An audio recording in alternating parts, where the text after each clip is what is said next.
So Boolean algebra is the theoretical foundation for digital system.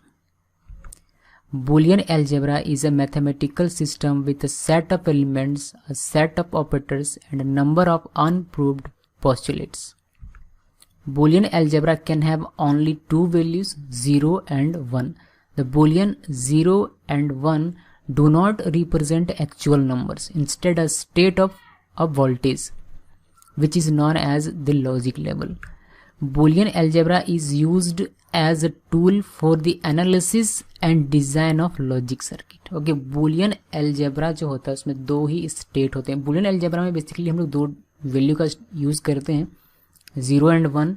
यहाँ 0 and 1 जो है वह किसी नंबर को रिप्रेजेंट नहीं कर रहा है, बल्कि ये वोल्टेज के स्टेट को रिप्रेजेंट करता है. 1 को हम लोग हाई कहते हैं और 0 को हम लोग लो कहते हैं.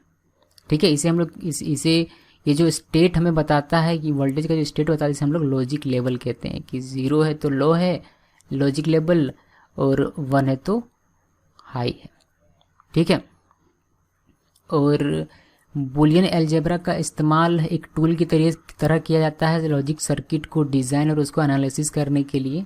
जब आप एक्सप्रेशन को सॉर्ट करते हैं, यानी कि एक्सप्रेशन को जब आप सिंप्लीफाई करते हैं और एट द एंड जब आपको निकलता है वो जो फाइनल एक्सप्रेशन, तो उसे देखा जाता है कि ये जो सर्किट है सही तरीके से है या नहीं है. उस तरीके का अब हम लोग देखेंगे कि किस तरीके से आप सिंप्लीफाई कर सकते हैं अपने एक्सप्रेशन को, किसी भी एक्सप्रेशन को. ठीक है, मतलब एक बड़ा सा एक्सप्रेशन होगा, उसको आप कैसे बूलियन अलजेब्रा के रूल को फॉलो करते हुए उसको आप सिंप्लीफाई कर सकते हैं. उन सब चीज़ों के बारे में भी हम लोग जानेंगे. फिलहाल बूलियन अलजेब्रा का ये आपका डेफिनेशन है.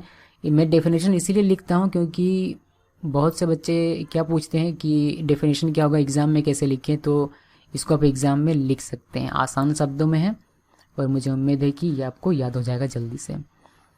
ओके, और कुछ बच्चों का कहना ये भी है कि आप लिखते तो हैं लेकिन उसका मीनिंग नहीं बता. देखिए, मीनिंग मैं नहीं बताता हूँ लाइन बाय लाइन इसीलिए क्योंकि कुछ चीज़ें किताबी हैं जो मैंने कहीं से कॉपी पेस्ट किया हुआ है ट्रूली.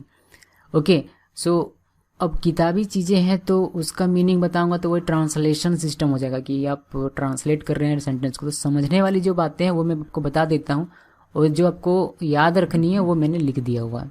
बेसिकली यही है बूलियन अलजेब्रा. और हाँ, इसमें याद रखिएगा कि इसमें 3 ऑपरेशंस बेसिकली हम लोग करते हैं, नॉट का, एंड का और का. ठीक है, यानी कि 3 ऑपरेशंस का ही इसमें इस्तेमाल किया जाता है, से ज़्यादा नहीं.